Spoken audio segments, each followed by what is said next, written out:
La Kabbalah proviene del verbo hebreo lekabel, que significa recibir. Por lo tanto, conceptualmente, significa recibir la tradición. Conocida también como el estudio del todo, la Kabbalah constituye una forma de conocimiento profundo de lo divino y de la creación. Una vía de autoconocimiento mediante la cual, y según la mística judía, se adquiere conciencia del propio papel en la vida terrenal.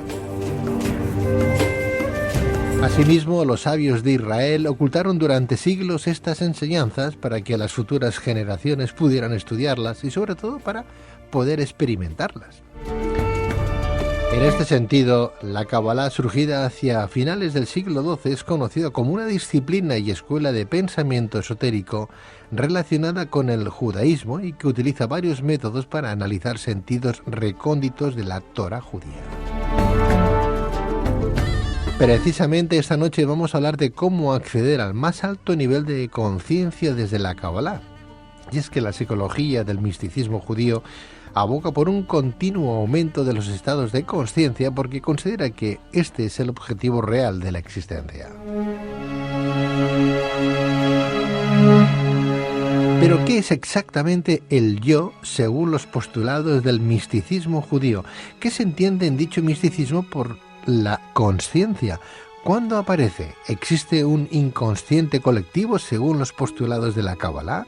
¿Qué vínculo existe entre la psique y la conciencia? ¿Cómo se puede acceder al más alto nivel de conciencia desde la Kabbalah?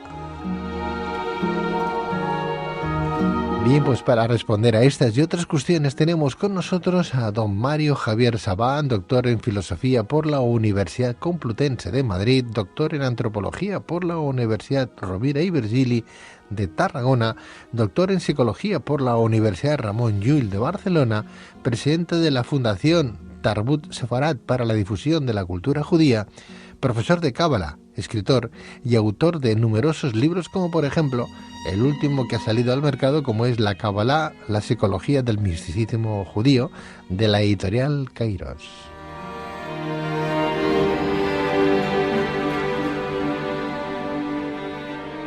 Doctor Mario Javier Sabán, muy buenas noches. Buenas noches, Pedro. ¿Cómo está usted? Gusto en verte y de saludarte, doctor. Qué bueno. Igualmente, qué bueno que igualmente. viniste, como diría, que qué bueno que viniste. Bueno, hay todo un chiste con esto. Bueno, chistes argentinos hay muchos aquí en España, ¿no? Bueno, al fin y al cabo somos hermanos, estamos hermanados. Quiere decir que yo cuando voy a aquellas tierras es curioso, Mario, ¿eh? A mí me llaman gallego, ¿no? Digo, pues sí, pues estupendo. Pues es que me siento gallego, claro. Como porque es que somos todos en una hermandad aquí en España. Y de la misma manera, ¿no? Y, claro, es que mucha gente que se fue para allá en aquellos tiempos, ¿verdad? Y hicieron, pues, crearon, pues eso, lo que hoy podemos decir, esa amplitud de culturas, ¿no? Esa forma intercultural de relacionarnos, que a mí, por cierto, me encanta. Así es. Así que yo muy, muy feliz de estar aquí con usted, aquí con los amigos. Contigo. Siempre muy, muy, muy contento de estar aquí y bueno... no sé si esto comienza con un bombardeo de preguntas o esto viene muy relajado. Yo siempre le tengo miedo a Pedro porque no sé la estrategia que usted va a seguir en cada entrevista. Entonces el misterio son las entrevistas de Pedro Riva. Esto se sabe, como uno sabe cuándo llega, no sabe cuándo va a salir. Dices, entrada libre y salida a palos. Así es. Que... Bueno, Mario, sí. De verdad que sí, muchísimas gracias por estar con nosotros. Vamos a hablar de ese tema que tú conoces profundamente. 3 doctorados nada más y nada menos, más una cantidad de títulos que has ido pues sembrando en tu buen hacer profesional, ¿no? Y eso se nota cuando uno habla con gente de tu nivel, ¿no? Con lo cual yo te lo agradezco profundamente porque ese nivel es el que trasladas a través de las ondas a nuestros oyentes, todos ávidos de ese conocimiento que antes estábamos comentando. Gracias. Decía yo al principio, Mario, que esos sabios de Israel ocultaron la Kabbalah durante siglos, la ocultaron pues para que futuras generaciones pudieran estudiarlas, ¿no? Pero claro, ¿por qué las ocultaron? ¿Por miedo a que se mancillaran, se estropearan, se distorsionaran, les dieran otro sentido que no era el apropiado, para que no pasa con lo mismo como con la Biblia actual, ¿no? Que tenemos tantas ediciones de la Biblia que al final sirven para los mormones, testigos de Jehová, cada cual tiene su propia Biblia ahora, ¿no? ¿Es un poco era preservar eso entonces o qué? Mire, el tema es el siguiente. Cuando Trátame de tú, Mario. Bueno, cuando tú hablas de esto y cuando hablamos del secreto, ¿no? Que en la cábala en hebreo lo denominamos sod y en arameo se llama ras. Fíjate que el término racial, que es uno de los términos que se utilizan en la Kabbalah con respecto a un ángel muy importante, una fuerza energética muy importante que es el ángel racial, cuando hablamos de Sod, cuando hablamos del secreto, ¿de qué estamos hablando? ¿De qué estamos hablando? De lo que no conocemos, de lo que tenemos forma de conocer. Fíjate que en la sabiduría, en una de las dimensiones más altas del árbol de la vida, en la Jochma, la sabiduría tiene su clipa, tiene su transgresión, su desequilibrio en la locura. Yo creo que los sabios de Israel, por supuesto esto es una opinión muy subjetiva después de tanta lectura, y algunos cabalistas modernos en este sentido me siguen, en el sentido de que los cabalistas trataron de preservar de manera profunda el secreto de la sabiduría de Israel, por modo de que la gente no enloqueciera. Es decir, yo creo que porque ellos mismos transitaron algunos sitios cercanos a la locura. La mente, como tiene un límite, para pasar ese límite hay que estar muy entrenado.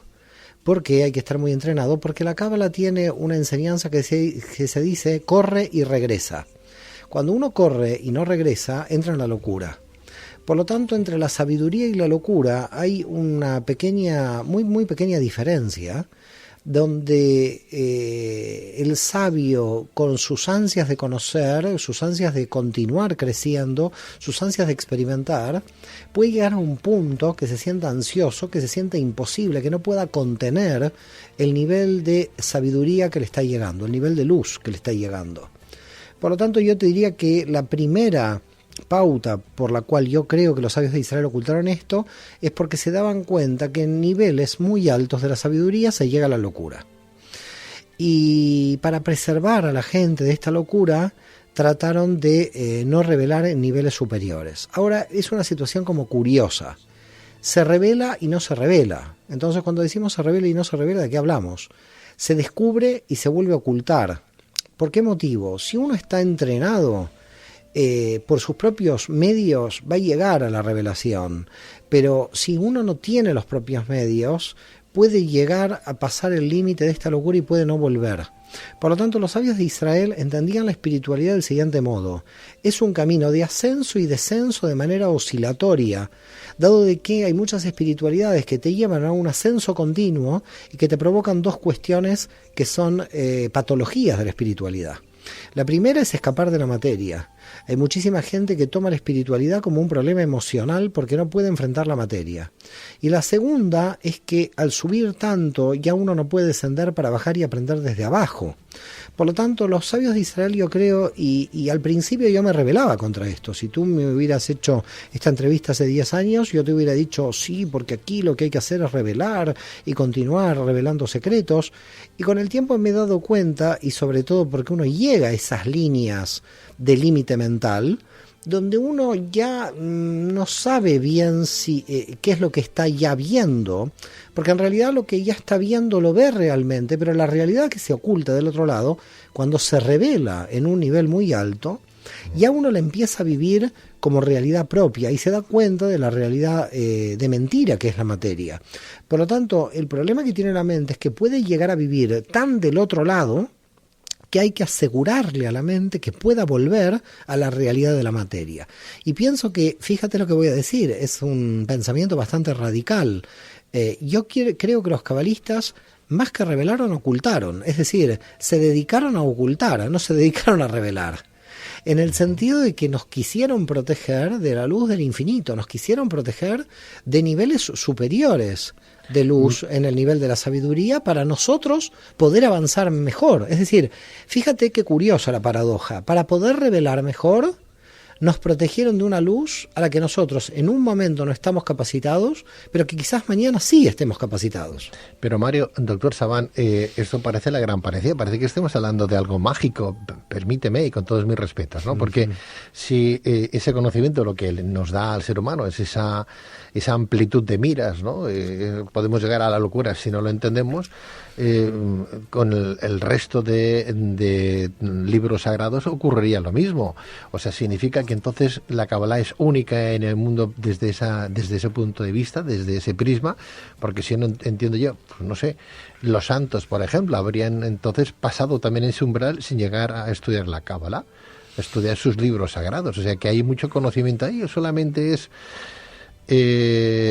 particular de la Kabbalah. La Kabbalah tiene algo en concreto, algo mágico para que no perdamos el norte con tanta profundidad. No la acabo de pillar. Yo creo que no. Yo creo que no hay un punto mágico. Yo creo que hay un esfuerzo intelectual por parte de los cabalistas muy serio a través del tiempo, con obras escritas, pero que insinúan muchas veces esa realidad.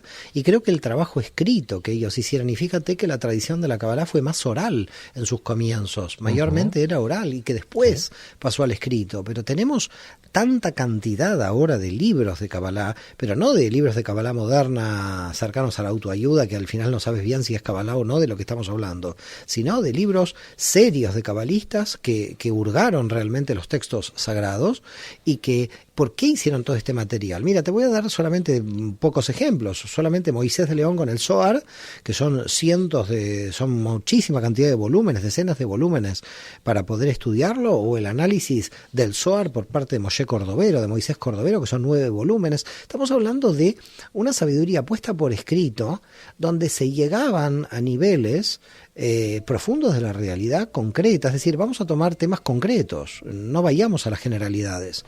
Permíteme, por ejemplo, a ver, Mario, sí, dime. Un pequeño paréntesis y te dejo en tu locución. Llega la Kabbalah tras una transmisión oral.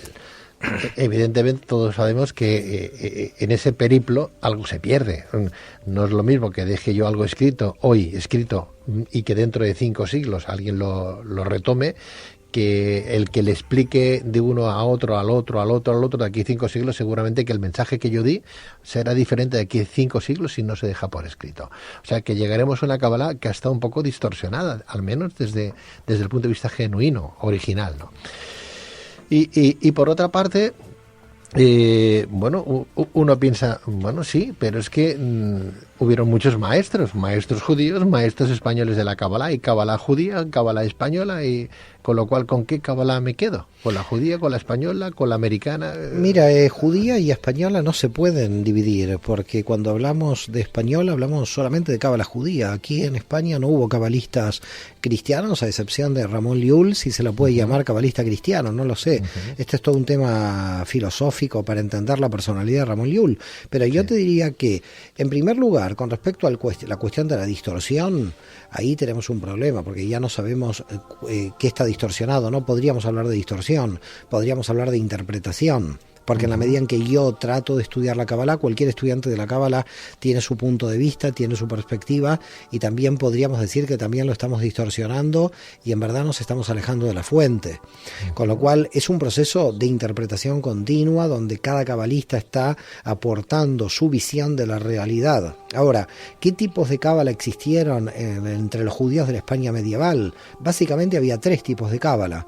La Kabbalah zoárica, la Kabbalah que tiene que ver con el Zohar, interpretación simbólica de Moisés de León, llamada también Kabbalah castellana, la Kabbalah de Abulafia, la Kabbalah de la Gematría, la Kabbalah numérica, llamada Kabbalah extática de Abraham Abulafia, y la Kabbalah del árbol de la vida, la Kabbalah de la escuela de Girona. Quiere decir que tenemos en la Edad Media 3 tipos de Kabbalah. Pero luego, a partir de estos 3 tipos de Kabbalah, los 3 tipos de Kabbalah son visiones diferentes de un mismo sistema, si se quiere. Pero esas visiones diferentes se van uniendo y hay cabalistas posteriores que van haciendo el trabajo de unificación. Por ejemplo, Yosef de Jicatilla, el autor de la obra Yarei Orá, Las Puertas de la Luz, va a coger la Kabbalah extática de Abraham Abulafia, que es un sistema meditativo basado en la permutación de letras hebreas, con la Kabbalah de la escuela de Girona, con la Kabbalah del árbol de la vida, del Sefer Bajir, del Sefer Zohar y Yetzirah, y los va a unir de alguna forma en un sistema. Quiere decir que de las dos cábalas anteriores vamos a tener con Yosef de Jicatilla una síntesis de ambas, muy potente si se quiere, pero todavía no se va a sintetizar con el Zohar. Cuando en el siglo XVI muchos judíos españoles, ya después de la expulsión, queda claro, en 1492, se van a Safed, en el norte de Israel, en la actual Galilea. Ahí se va a crear la escuela de Safed, grandes luminarias como Moisés Cordovero, que lo hemos nombrado, Isaac Luria y Jaime Vital, y muchísimos otros más, y ellos van a unir la cábala zoárica a la cábala de Yosef de Jicatilla.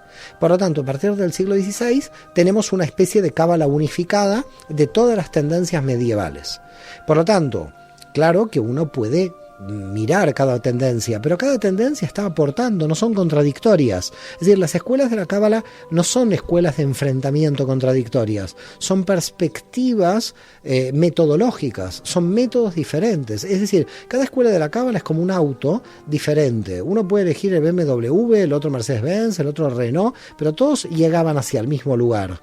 Solamente que las metodologías cambiaban. Por lo tanto, el fin de la Kabbalah, en cuanto a la idea de Luzzatto, de que el hombre nació para ser feliz, y el autoconocimiento personal del ser humano y el conocimiento del universo, se mantenía en todas las escuelas de la Kabbalah. Quiere decir que no hay un enfrentamiento de contenido, sino que en lo que en realidad hay son diferentes metodologías. Pero yo creo que esas metodologías diferentes enriquecen mucho el contexto interpretativo, porque cuando estamos impartiendo una clase de cábala, yo puedo citar a Bulafia en la perspectiva numerológica, puedo citar Cordovero en la perspectiva filosófica, puedo citar la escuela de Girona en la perspectiva del árbol de la vida, y todas no son contradictorias, todas se van uniendo. Cuando hay alguna contradicción, yo presento las contradicciones en mis clases de cábala y digo, bueno, en este caso, ¿qué fue? ¿Primero la luz o primero la oscuridad? Y ahí se puede armar una especie de contradicción en algún tema en especial. Pero en realidad yo te diría que las diferentes cábalas que tú estás explicando o que se pueden explicar son metodologías cuyo contenido esencial, cuyo objetivo esencial es el mismo en todos los casos. Entiendo. No sé si quedó claro esta primera parte. Perfecto. Bueno, al fin y al cabo, como en la Biblia, ¿no? Lo que importa es el mensaje, más que el contenido, como lo hemos explicado, ¿no? Lo que queda. Claro, al final, claro, tú desde el Nuevo Testamento puedes coger un testigo de Jehová, un católico y un luterano, y al final, si no hay amor al prójimo, ahí se terminó todo. Es decir, todas las teologías, al final son construcciones humanas. En el sentido de la Kabbalah, son interpretaciones, pero que realmente las diferencias, te reitero, son de metodología. Y yo creo que en cada persona, de acuerdo a la raíz de su alma, cada metodología les propia. Es decir, hay personas que les gusta mucho más la numerología, la gematría, y cogen el camino de la numerología. Hay personas que necesitan más la meditación. Hay personas que son mucho más emocionales. Por lo tanto, a cada una la Kabbalah le puede dar, de alguna forma, una herramienta metodológica para que se sienta a gusto. Pero claro, en un curso de Kabbalah se explican todas las metodologías, porque, y tú no sabes, cada uno de los alumnos que se encuentran dentro de un curso, qué tendencia tiene en su raíz del alma, ¿no? Pero yo creo que en el fondo lo importante es que los propios cabalistas, y aquí vuelvo con respecto al tema del secreto, los propios cabalistas fueron muy osados. No me gusta decir revolucionarios, porque en realidad fueron muy firmes dentro de su tradición, pero sí yo creo que rompieron la dualidad. Yo creo que una de las cuestiones místicas más profundas, y de todas las místicas, y en esto estamos unidos los cabalistas, los sufíes y la mística cristiana y prácticamente todas las escuelas que vienen de Oriente, la gran cuestión dentro de la Kabbalah es la unidad, es llegar al Aleph. Y cuando hablo de la unidad, no hablo de una entelequia abstracta de algo que está en el cielo, hablo de una unidad dentro de mi ser, digamos, una unidad interna, una coherencia interna dentro de mi ser, porque si no tengo esta unidad, si tengo un desequilibrio, el desequilibrio está mostrando mi desgarro personal, con lo cual cuando una persona tiene un dolor o tiene un desgarro, ya está mostrando un desequilibrio, ya se está alejando del Aleph. Ya se encuentra en ese mundo de la beta, en ese mundo de la fragmentación. Doctor Sabán, en la Biblia encontramos que lo que son 72 libros o 75 libros, ahora mismo no sé exactamente si son 72 o 75 libros, ¿no? En la Torá, por ejemplo, podemos encontrar la Cábala. La Cábala, o dónde se encuentra la Cábala, y qué parte de esos libros sagrados sería, o a qué correspondería esa Cábala, esos libros, esa enseñanza. Mira, en principio podríamos decir, hay según el canon 22 o 24 libros dentro de la Torá. Cuando tú hablas de 72, probablemente estás pensando en los ángeles de la Kabbalah o los nombres de Dios, ¿no? Cuando hablamos de 72 hablamos de los nombres de Dios. Sí. Pero básicamente los dos grandes enigmas que presenta la Kabbalah son el capítulo primero de Génesis y el capítulo primero de Ezequiel. En el capítulo primero de Ezequiel tenemos lo que llamamos el Masé Merkabah, el misterio del carro de fuego, y en el capítulo primero de Génesis tenemos el misterio de la creación o el Masé Bereishit. A partir de estos dos grandes misterios se entrelazaría todo el texto bíblico, es decir, todo el texto bíblico estaría mostrando en cierto modo un corpus que estaría como ocultando estos dos grandes secretos, la Merkabah y el Masé Bereishit. Masé Bereishit, que nos relaciona con el sentido del universo y nos relaciona con el origen del universo, importantísimo porque es la primera cosmogonía, es el proceso de Tzimtzum, el proceso de autocontracción, ¿no? Por el cual el Ein Sof, por el cual el infinito deja lugar a la creación del universo, y el Masé Merkabah, donde hay todo un problema ahí porque se puede entender o literal o simbólico, pero fíjate que si se entiende simbólico también se llega a lo literal en el misterio del carro de fuego, porque el misterio del carro de fuego, si bien se podría interpretar como una visión extraterrestre, porque básicamente en lo literal es esto, saliendo de lo literal, en lo simbólico, los cabalistas lo entendieron como un proceso de elevación de la conciencia por parte del alma. Pero esto es interesante porque yo muchas veces digo, nuestra civilización inteligente no podría llegar a contactar con otro tipo de civilizaciones si no tiene una conciencia superior. Por lo tanto, fíjate que cuando los cabalistas dicen que el Masé Merkabah es simbólico porque lo que requiere es el aumento de la conciencia por parte del alma, lo que está buscando también es un aumento de conciencia por parte del alma para que nuestra conciencia pueda llegar en un momento a ser admitida por las conciencias superiores dentro del universo. Nosotros en realidad ya saben de nuestra existencia en el resto del universo a nivel de conciencia fuera de la Tierra, extraterrestre, pero no van a contactar con nosotros con el grado de conciencia tan baja que tenemos. Por lo tanto, la Kabbalah, como camino de autoconocimiento, es un camino de rectificación personal, de rectificación mundial dentro de la Tierra, y si quieres de rectificación cósmica, porque en estas condiciones no estamos capacitados para unirnos con inteligencias superiores de otros lugares. Por tanto, realmente si nosotros no hacemos ningún cambio, mejor que no contactemos con el exterior, porque si no hacemos ningún cambio seríamos una mala cosa para el universo. Tenemos que hacer un cambio fuerte a nivel de paradigma, a nivel de cambio de conciencia. Y lo que la Kabbalah está explicando en estos dos misterios es, número uno, que debemos llegar a un cambio de conciencia, y el misterio en Bereishit del capítulo primero de Génesis, que en algún momento vamos a llegar a ser eternos. Bueno, tomando en cuenta estos dos procesos de eternidad en lo físico, y porque ya tenemos la eternidad en lo energético y el tema del misterio de la Merkabah, lo único que nos queda es solamente crecer. Es decir, el único trabajo, digamos, del ser humano en este mundo, el único sentido por el cual el ser humano vino a este mundo es el crecimiento constante por parte del ser humano. Crecimiento no a nivel de acumulación de conocimiento teórico. Porque aquí también hay que hacer un análisis importante. La gente cuando se le dice que hay que crecer, cree que hay que leer más libros. Está bien que se lean más libros y que alguien sea buen lector, pero aquí tenemos varias fases. Tenemos una fase que puede ser la lectura, otra fase que es la comprensión dentro del ámbito de la lectura, pero finalmente una fase de vivencia personal. Y la cuestión de la vivencia personal es clave para que se haga carne aquello de alguna manera que estamos comprendiendo. Es decir, lo comprendido se tiene que realizar dentro del ámbito de la materia. Tenemos que llevar esa comprensión a la materia. María, antes hablabas de esos 72 genios y gracias por la explicación que hay en la Kabbalah, ¿no? Pero cuando hablas de genios, ¿a qué te estás refiriendo? No, yo no hablé de genios. En ningún momento yo hablo de genios. Ese es un término que viene de una espiritualidad que no pertenece a la Kabbalah. No se habla nunca de genios. Se habla de ángeles. solamente de ángeles, y en realidad son 72 energías, que son 72 nombres de Dios. Sin embargo, yo he escuchado algún que otro cabalista que habla de genios. Sí, Mario. pero es un término que no se utiliza en la tradición más antigua del misticismo judío. No es, no es un nombre correcto. O sea, serían 72 ángeles, entonces. Sí, porque decir 72 genios llevaría a un cierto politeísmo. Llevaría a que la gente va a creer que hay 72 fuerzas, y eso es paganismo politeísta.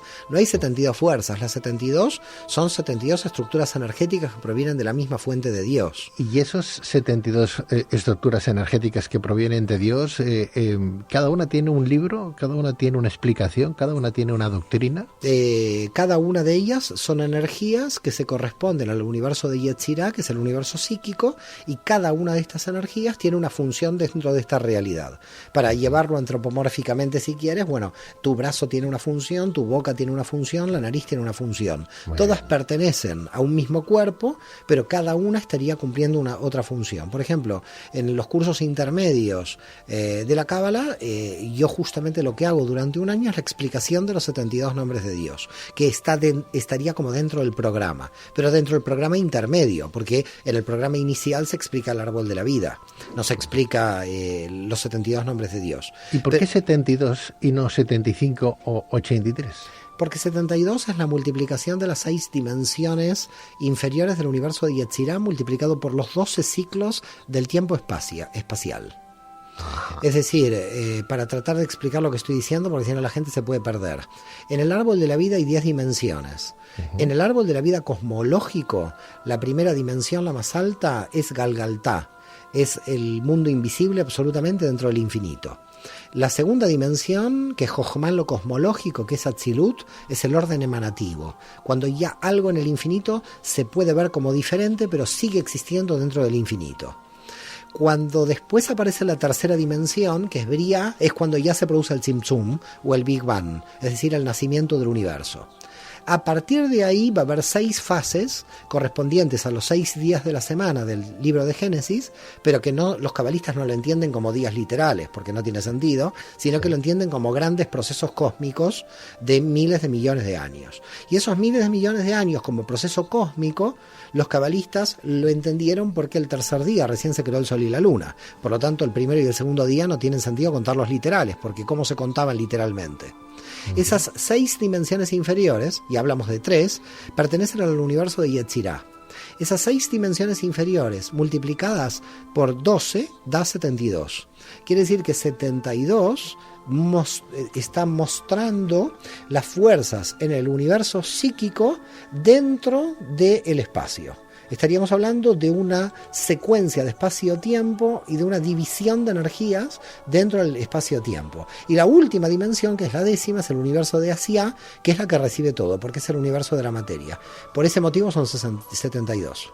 Fíjate que no estamos hablando de tradiciones diferentes, católica, cristiana con judía, pero que de alguna manera en las dos nos encontramos con esas dimensiones, con estos ángeles, ¿verdad? Porque si antes hablábamos de esos 72, claro, yo cuando hablaba de esos 72 libros de la Biblia me venía a referir a esos 66 libros divididos en el Antiguo y el Nuevo Testamento.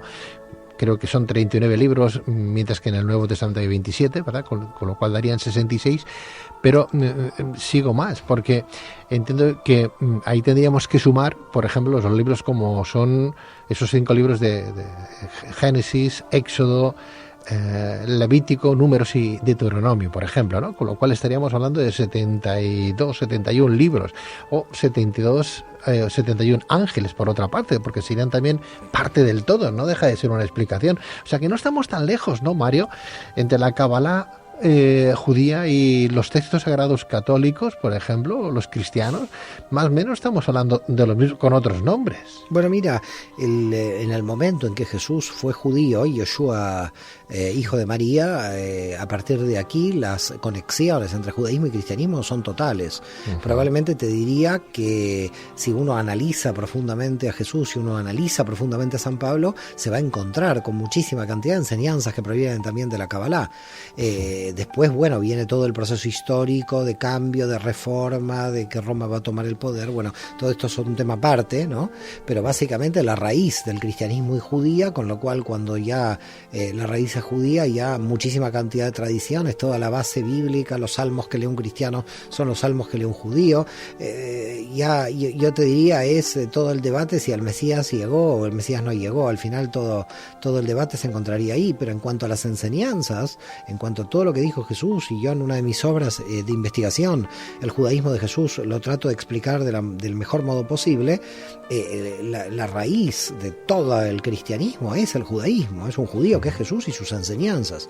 Es decir, que cuando aparece un cristiano y me dice soy cristiano, y yo le digo, usted es seguidor del rabino Jesús.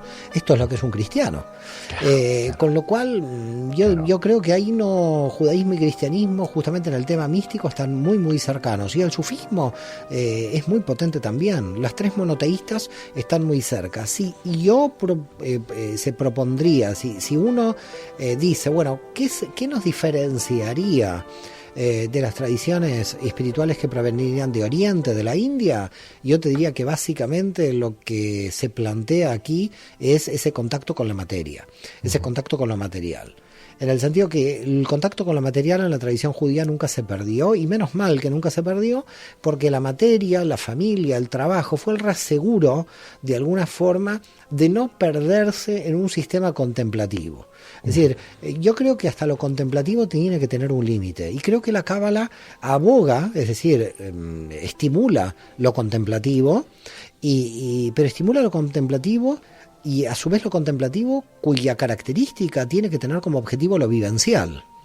Entonces, no hay diferencia, no hay dicotomía, por ese motivo no hay en el judaísmo un monje contemplativo, dado que esa contemplación, esa meditación te tiene que llevar a un cambio en lo vivencial, o a una reformulación de lo vivencial, o a una aceptación de lo vivencial si no lo quieres cambiar. Con lo cual, la realidad de la vivencia que nosotros tenemos en cuanto a la conducta, en cuanto a lo que tenemos que hacer, tiene que ser englobado como parte de la espiritualidad, y la Cábala lo engloba.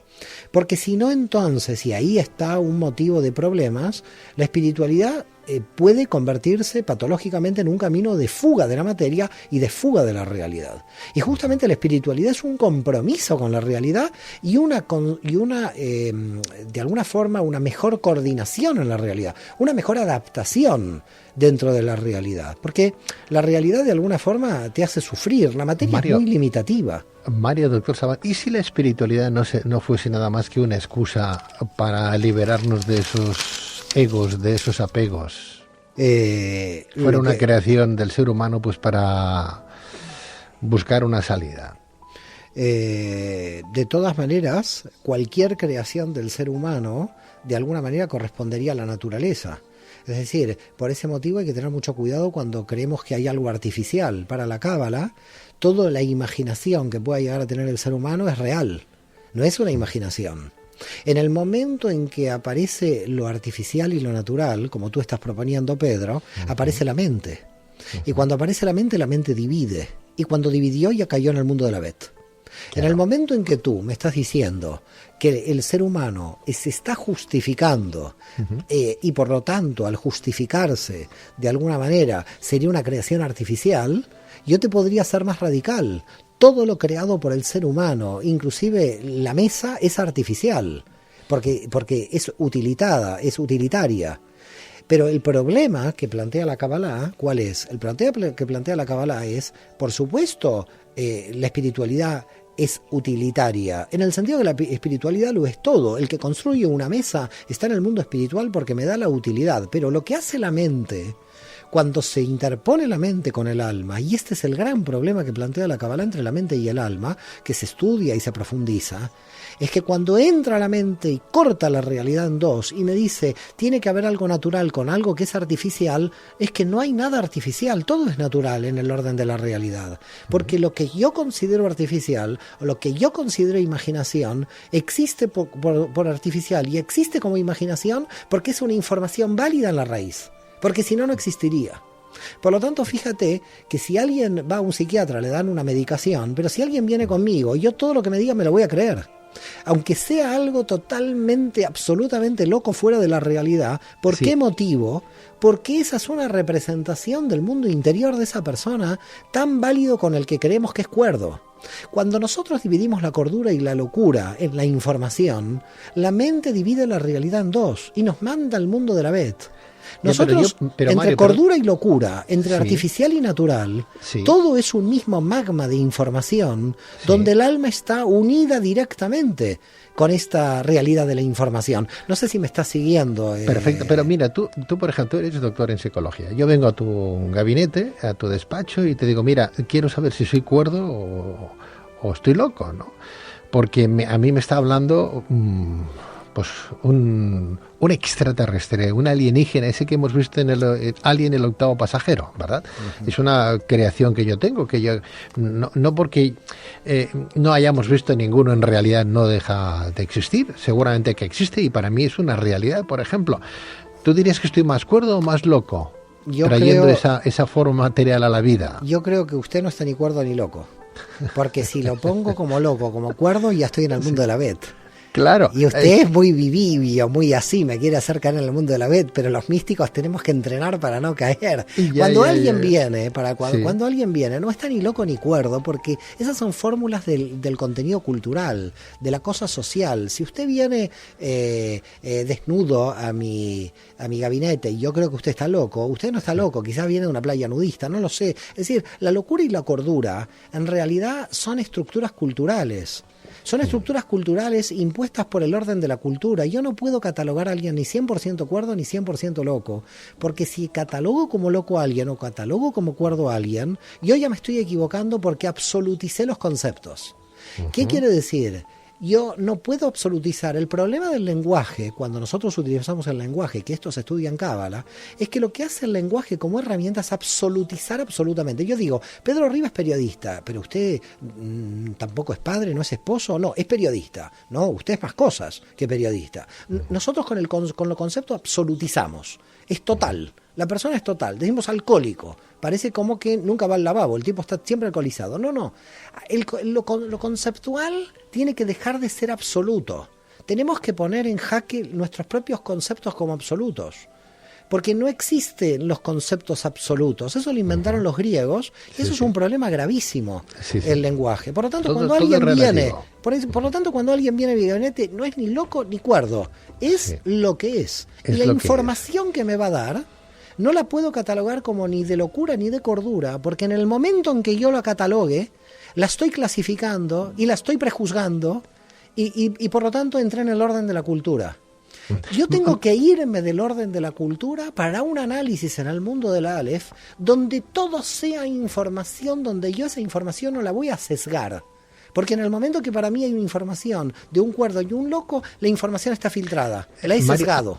A mí particularmente me gusta la Cábala y creo que es una disciplina, una doctrina, una filosofía de vida, no sé cómo lo quieras llamar, que te puede ayudar a trascender, a conocerte un poquito mejor y a ver otros caminos, ¿no? Para el bien social, para tu bien particular también, porque pertenecemos a ese gran cosmos, ¿no?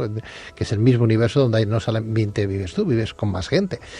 Pero claro, a mí me gustaría que, no que me convenciera, sino que me dijeras de verdad, claro, yo a veces pienso que la propia religión ha sido una excusa que el ser humano se ha creado, y lo he pensado muchas veces porque el mundo va al revés, ¿no? Tanta religión, tanta gente que va con golpes de pecho, que se confiesa todos los días y luego son más malos que un dolor. Parecen que vaya después al confesionario y rece, pues no sé, como penitencia 3 Padres Nuestros, aquello ya lo ha perdonado todas las fechorías que venía haciendo, ¿no? Y es gente que se hace llamar cristiana o católica, ¿no? En este caso, ¿no?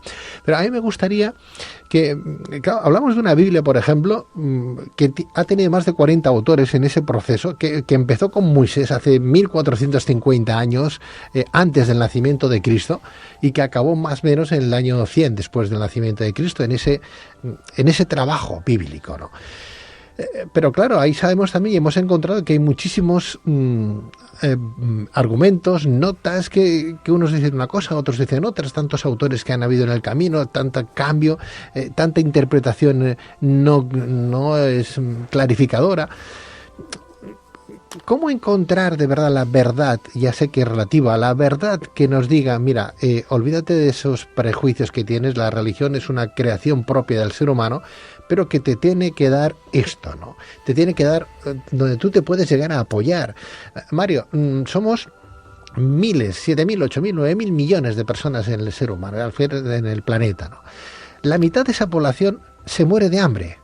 Y tenemos un montón de religiones, de filosofías, de credos.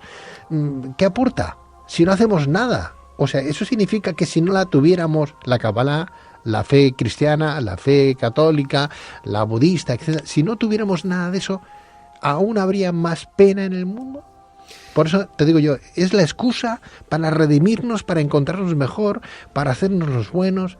¿Dónde está? Yo soy un humilde investigador. Casi lo que me está pidiendo es que me vuelva un profeta. Tengo miedo de que la gente crea que soy profeta y vengan, digamos, a mi despacho creyendo que yo ya pasé a ser profeta. Usted me pide algo muy alto. Pero de todas maneras, igual yo creo que todo, cuidado, que no hablo de las religiones, hablo de las ideologías, de los grupos, de la ONG, del ateo que está trabajando por la redención del mundo, que todos son medios.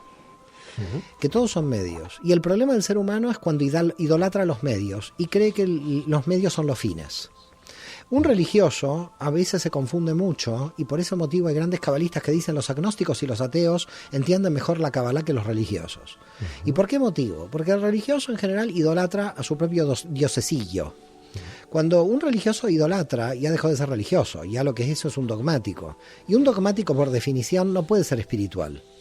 Un hombre espiritual, creo que en Corintios, está en la segunda de Corintios por San Pablo, si venimos a ser hijos de Dios, venimos para la libertad, que es un término totalmente espiritual. Es decir, hay que tener cuidado de asociar la religión, porque sí, la religión es una estructura de la cultura. A ver, Pedro, cuando el escriba del texto de Génesis escribía al lado de Moisés o escribía en el Egipto antiguo, no estaba creando una religión, estaba queriendo contar algo. Por lo tanto, lo importante no es creer en una religión en particular, sino entender qué sentido tiene el camino que yo estoy transitando. Entonces, ¿qué hace la gente en lo religioso? La gente en lo religioso lo que hace es adorar el auto y no entiende cuál es el camino que tiene que recorrer el auto. Esto me hace acordar un cuento sufí muy famoso, no sé si lo conocen nuestros amigos, pero lo vamos a contar, donde baja Alá a un hombre que está en la cárcel y el hombre que está en la cárcel se quiere escapar y Alá entonces le da la llave. En realidad dice, creo que el texto que baja Muhammad por orden de Alá, y entonces le da la llave y este hombre ahí adentro coge la llave, la cuelga y empieza a orar 5 veces por día la llave y no utiliza la llave para salir. Mire, todos los medios son para la libertad de la persona, para el autoconocimiento personal.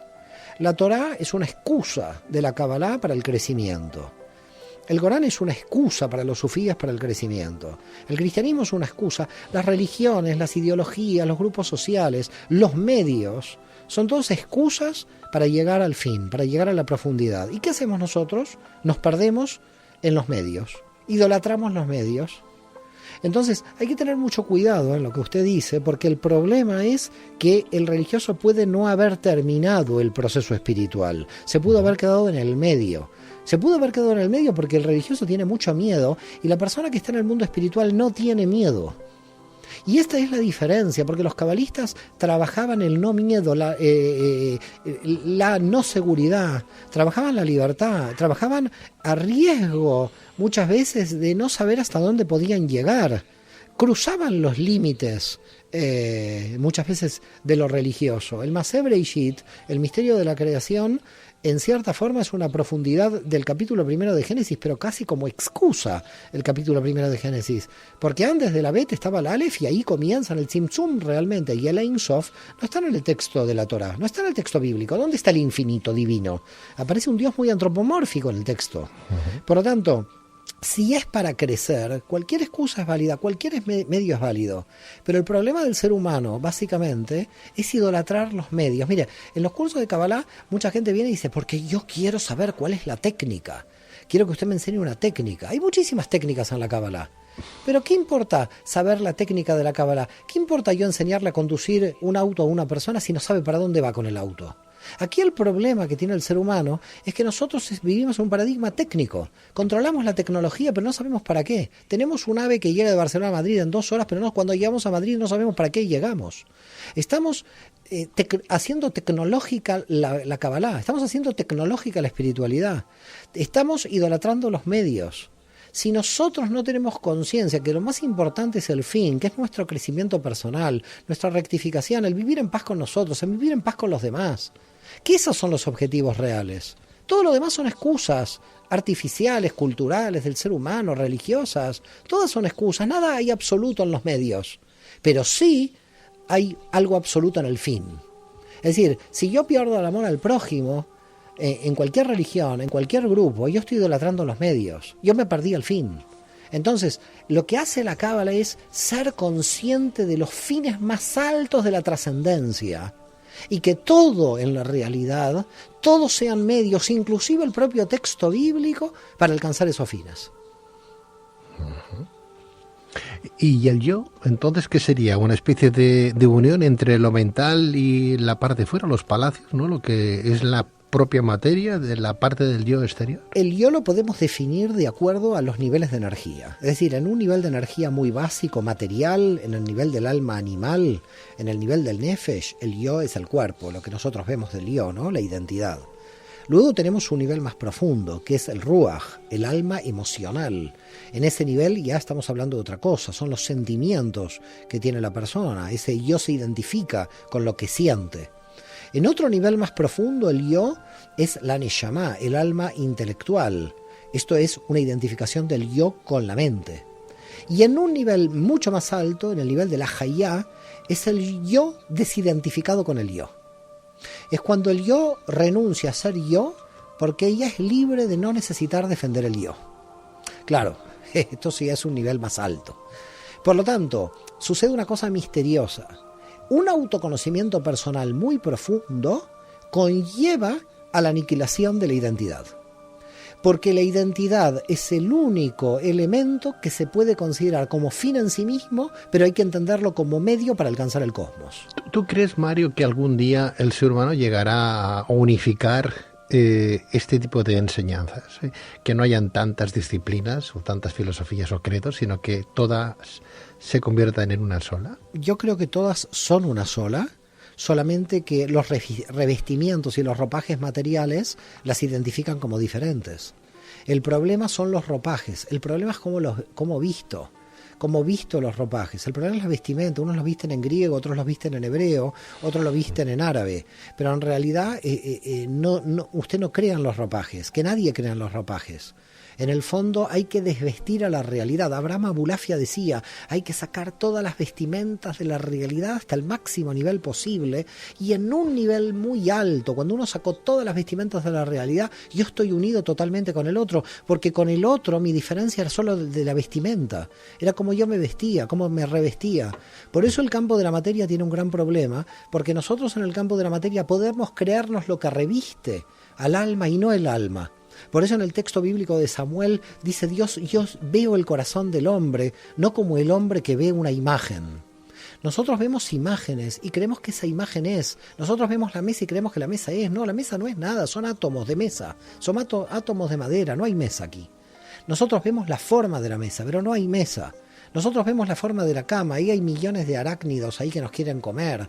Es decir, nosotros vemos cosas que no existen en la realidad, porque no vemos la realidad tal cual es. Y a partir de ahí nosotros juzgamos por lo que vemos, y esto es un desastre. Esta es la distorsión, este es el problema. La distorsión está en que nosotros no hemos profundizado en la realidad. Cuando alguien profundiza en la realidad, desaparece el yo y termina hermanado energéticamente con todo el universo. Mario, ¿y si Dios no existiera? Y si Dios no existiera, como dice Meir Ibn Gabay en su obra El trabajo sagrado del año 1515, nosotros construimos a Dios. Está bien eso. O sea que si Dios, perdón, y lo dice un cabalista del siglo XVI. Sí, Miren lo que le estoy citando, agárrese, cójase de la mesa. Cójanse los machos, dirían aquellos, ¿no? Sí, como sí. yo los Meir Ibn mexicanos. Gabay, cuando yo leí esta frase, Meir Ibn Gabay, yo estoy ahora Meir Ibn estudiando, me va a llevar un año, la obra Avodat HaKodesh, se Sí. dice en hebreo, el trabajo sagrado dice, nosotros construimos a Dios. ¿Sabe lo que es esto? Sí, sí, Lo dice un cabalista en el siglo XVI. Eso quiere decir que todo lo que hemos estado planteándonos ahora y haciéndonos mentalmente esa pregunta, bueno, hay alguien que ya se la ha hecho y se la ha formulado muchísimo antes que nosotros. Nosotros creemos que somos muy originales. Y no sé si llegó a una conclusión muy concreta, ¿no? Bueno, bastante concreto, ¿eh? Nosotros construimos a Dios, no se crea, ¿eh? O sea, que construiríamos... O sea, yo estoy seguro, fíjate, Mario, que si ahora Jesucristo volviera a la vida... ¡Ay, pobre! Y se vuelve a mudar otra vez. Y claro, ya apareciera en Plaza Cataluña, en Plaza Cibeles, yo que sé, cualquier punto de la geografía española diciendo que era el Hijo de Dios y tal, lo volveríamos a crucificar. No sé, yo le invitaría a la sinagoga. Claro. Porque, claro, a una iglesia el hombre no tendría ni idea de lo que estaría pasando ahí. Así que yo le invitaría a la sinagoga para orar en hebreo, ¿no? Yo he hablado de esta iglesia con este tipo de púlpitos, claro, es que diría, ¿esto qué es, no? Bueno, yo creo que si va a la sinagoga diría lo mismo, diría, ¿y esto qué es? Pero bueno. O sea, que si no existiera Dios lo crearíamos. Está bien eso. Es que esto es largo. Mis argumentos y mi reflexión no va tan lejos, no está tan loca, entre comillas. No es radical, no es tan radical. Usted se encontró con un hereje muy consumado, cuidado. Usted creía que era hereje, pero yo ya... No se puede llegar a Dios a través del conocimiento, como dirían los agnósticos, ¿no? Ni tampoco hay que ser un ateo y decir que Dios no existe cuando tenemos esa capacidad intelectual de crear cosas que nos van a hacer bien, porque claro, podríamos ser un animal cualquiera que no tiene uso de razón, ¿verdad? ¿Y por qué hemos evolucionado a ese nivel? Pues hombre, algo habrá ahí. Algunos dicen que es que tuvimos una inseminación de un extraterrestre que vino a la Tierra y tal, que somos parte de... Bueno, pues a lo mejor ese sería el Dios que hoy nos estamos nosotros...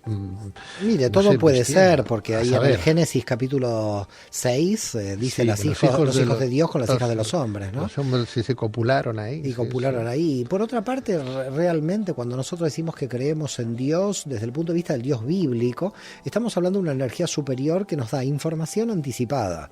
Ahora, si este Dios es extraterrestre o no, a mí no me cambia nada, porque en realidad desde el punto de vista de la Cábala, me está conectando con el infinito. Es decir, para la Cábala sucedería una cosa misteriosa. Si baja Dios y me dices extraterrestre, diría, bueno, estamos de acuerdo. ¿Y ahora cómo llegamos al infinito? Porque en realidad cuando los cabalistas proponen el infinito, proponen una trascendencia de Dios mismo. Por eso los místicos, sobre todo el maestre Eckhart, el dominico de Alemania, les quedaba clarísimo. La única forma de hablar de Dios es no hablar de él. Es decir, si estamos hablando del Dios infinito, no estamos hablando del antropomórfico de la Biblia. Si viene el antropomórfico de la Biblia, yo no tendría ningún problema. Le saludaría y le diría, bueno, ¿y ahora qué hacemos para llegar al infinito? Porque al final la cuestión clave es el infinito. Por ese motivo yo creo que el problema de Dios es que también lo hemos idolatrado. También lo hemos cogido como fin en sí mismo y no como medio. Dios es un medio para llegar al infinito. Y por ese motivo yo creo que las religiones en este punto todas se han distorsionado, porque lo han cogido a Dios como el fin, no el medio. Si no entendemos a Dios como medio para nuestra elevación, para nuestro crecimiento, el problema es entenderlo a Dios como fin en sí mismo. No es un fin en sí mismo. No es un fin en sí mismo. El fin en sí mismo es el infinito. El fin en sí mismo es la negación del universo del otro lado. Es la eternidad, el fin en sí mismo. Y en ese punto es el conocimiento. En ese punto es el camino del conocimiento. De aquí 3 siglos alguien escuchará esta entrevista, Mario, y dirá, mira, hace 3 siglos atrás Mario Sabán ya se planteaban este tipo de cosas, y había un locutor de radio que ya hablaba de hacía 4 siglos antes también. Y pobres los dos que no sabían si estaban locos o cuerdos. Van a decir eran los más cuerdos que había, pero pobres creían que estaban locos. Es que en realidad usted piense que un hereje es un ortodoxo anticipado. Claro. Es decir, que un hereje es un ortodoxo anticipado, ¿no? Lutero fue hereje para la Iglesia Católica y ahora la Iglesia Católica está haciendo todo lo que quería hacer Lutero. Así que en realidad un hereje es un ortodoxo anticipado y por eso yo estoy muy contento siempre de ser hereje. El hereje, el problema que tiene es que no tiene la generación que lo pueda entender. Es decir, la generación que lo va a entender va a nacer, todavía no ha nacido. Por eso lo queman vivo en el camino, ¿no? Cuánto me alegro que hayas nacido en este siglo, bueno, o en el anterior, y no, si no te estarían quemando ahora. Así es. Bueno, pues Mario Javier Sabán, doctor en filosofía, doctor en antropología, doctor en psicología, licenciado en Derecho, presidente de la Fundación Tarbut Sefarat, profesor de Kabbalah, escritor y autor de la Kabbalah, la psicología del misticismo judío, de la editorial Kairos. Gracias, he disfrutado mucho contigo, con tus aportes. De verdad que sí, ¿eh? Para mí eres un gran profesor, un gran maestro del que hay que tener en cuenta y aprender de ese conocimiento que has venido atesorando y además cultivando, que no te has quedado ahí. No, que tú día tras día te ves, ¿por qué aquella persona tiene tantos títulos, aquella persona tiene tanto conocimiento? Bueno, pues porque no solamente hizo una carrera y se quedó ahí y empezó a dormir, no. Siguió estudiando y tendrás 80 años y seguirás estudiando y haciendo cosas porque esto inquietud, ¿verdad?, del conocimiento. Yo te felicito por eso. Gracias. Y te agradezco de verdad profundamente el que vengas a esta tu casa. Gracias, Pedro. Gracias a todos. Un abrazo muy fuerte, que tengas un bonito año, Mario. Gracias. Shalom. Shalom, doctor Saban, que vaya bien. Gracias.